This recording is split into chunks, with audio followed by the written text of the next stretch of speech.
What is fungal acne? Yeast thrives. It loves warmth. It loves the heat. It just loves being in like stuffy places. Hi guys, welcome back to my channel. Today I'm gonna be talking about fungal acne. I had fungal acne and nobody told me that there was such thing called fungal acne. I battled with fungal acne for years until I googled endlessly and found out that there was such thing, and that was in fact what I was dealing with. So guys, stay tuned if you want to learn more about fungal acne and ways that you can get rid of it. If you are new here, welcome to my channel. I'm going to be uploading twice a week. Wednesdays I'll be focusing on skincare, and on Sundays I'll be focusing on fashion, beauty, makeup, blah blah blah blah blah. So if that sounds of interest to you, stick around and let's just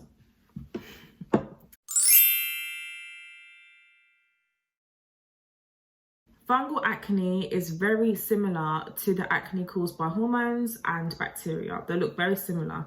Now, the main difference is that with hormonal acne, that is obviously to do with like your insides, what you eat and things like that. If you are not eating healthy, if you are stressed out, these are all things that can flare up acne caused by hormones.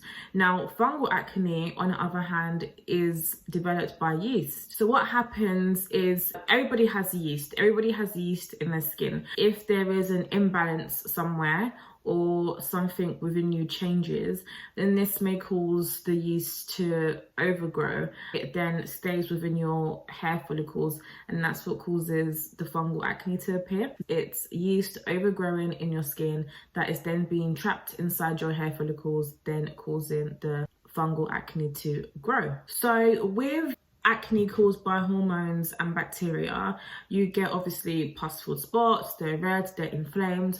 But with fungal acne, it's very different. It's a cluster of small little spots, and they basically are also inflamed, but not as inflamed as you would get with regular acne. Fungal acne is actually very, very itchy. It's very itchy, and it usually appears in certain areas, for example, your forehead.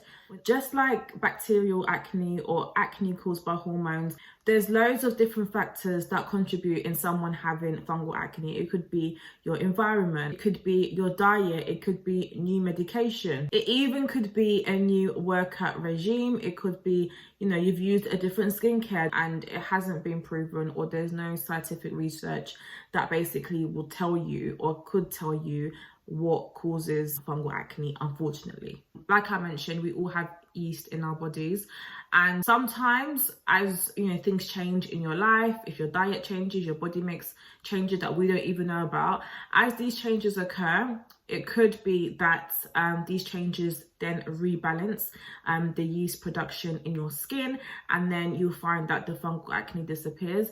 But most of the time, fungal acne is very stubborn and it stays if you don't have or know the right treatment. And a lot of people get confused with fungal acne and treat it like hormonal acne, and nothing actually changes. Another thing to know about fungal acne is that it's yeast, and if you don't know, yeast loves and thrives and grows in warm, humid places. So if you were to develop fungal acne, it would usually appear during summer, or if you live in a humid country, or if you are in a humid home. These are environments where yeast thrives on. So one key advice I would give those who may be suffering with fungal acne is that make sure you are in a dry, clean, wet-free place. Your skin is not always, you know, oily and moist, and make sure you wear a lot of powder, anything that doesn't encourage that warm, moist environment. Because if you are in an environment like that, or your skin is, you know, not well dried, then this can make your fungal acne worse, or just make it really difficult for it to grow. It actually will grow in an environment like that. Yeast thrives. It loves warmth. It loves the heat. It just loves being in like stuffy places. So yeah, avoid being in a place like that, or avoid your skin feeling like that if you want your fungal acne to go.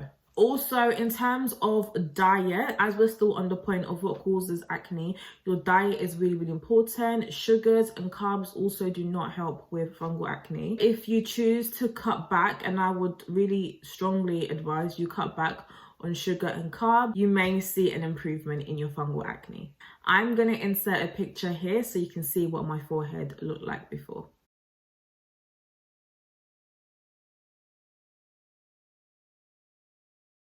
Yeah, that was what my forehead looked like, and it just got worse and worse and worse, and I was just trying everything and anything and it just wouldn't go away. Look at me now. Look at me now. So guys, as I mentioned, it's really, really hard to differentiate fungal acne to bacteria or hormonal acne. But one way to know if you've got fungal acne is if your acne doesn't respond to over-the-counter medication. So when I first went to my GP and said to him, look, I have all these spots on my forehead, they won't go away, they're growing, they're itchy, they're burning. He looked at me for 2 minutes, not even 2 minutes, let me not lie, 2 seconds, and he said, you've got adult acne. And he prescribed me, I think it's a cream. It has 2% of benzoyl, and benzoyl is known to treat acne. So he prescribed me with that and it wouldn't work. And also outside of that, I tried loads of other different acne medications. I tried things that had salicylic acid in it. I had things that had glycolic acid in it. And these are all ingredients that are known to cure acne, but it wouldn't budge. So if you are trying all these things that are known to cure acne or even just improve acne and it's not working, then it's most likely that you've got fungal acne, girl or boy. Another way that you can tell whether you have fungal acne is if it itches.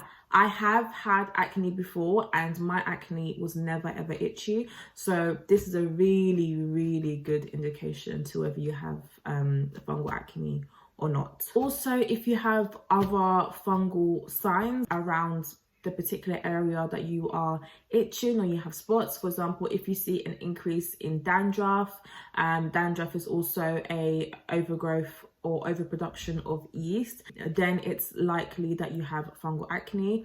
Another way to tell you've got fungal acne is if you start to develop eczema near the area of where you have fungal acne, because these sort of conditions like dandruff, eczema are all related to fungus and the overgrowth of fungus. So yeah.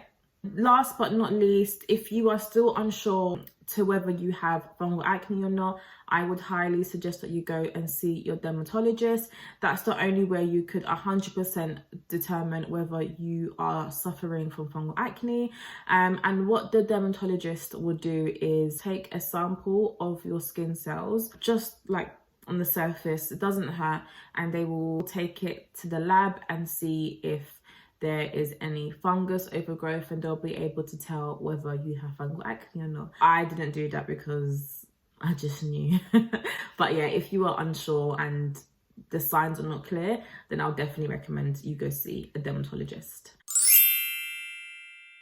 So in terms of treating your fungal acne, there is no particular cream or shampoos or anything that targets fungal acne. But because fungal acne is very close and similar to bacterial acne or hormonal acne, the stuff that is used to treat that type of acne cannot be what treats your fungal acne. So forget it. If they're telling you use that, use this, and it's to treat normal acne, it's not going to work. So what you need to do is basically be pretty sure that fungal acne is what you're suffering from. And once you've identified that it is fungal acne you're dealing with, then you can start to look at fungal related medication and creams and shampoo.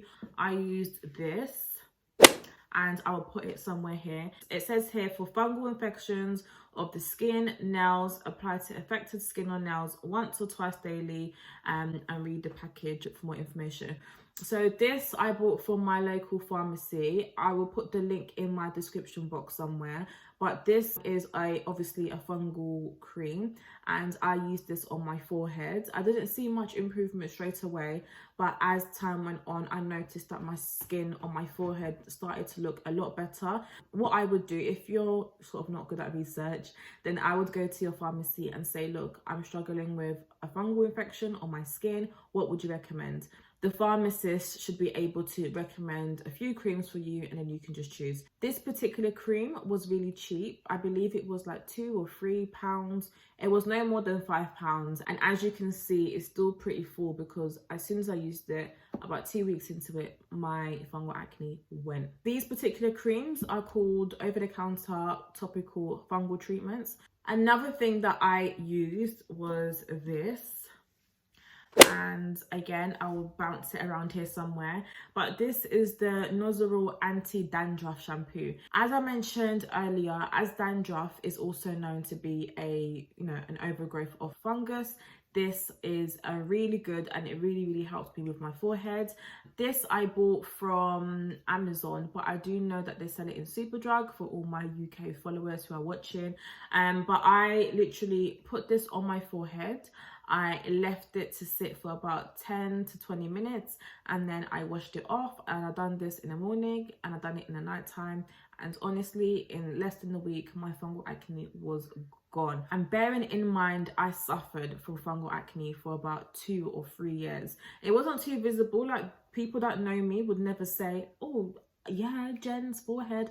But if you looked closely, like really close, you would see that I had loads of like whiteheads on my skin, and I tried to pop them, and they're very stubborn. You can't just pop them, nothing happens. You pop them, and then the sebum comes out, and then it comes back again, and it's itchy, as you can see from my picture that I'll insert here to what my forehead looks like now. There's a complete difference, and this was something that really helped me out. Gone.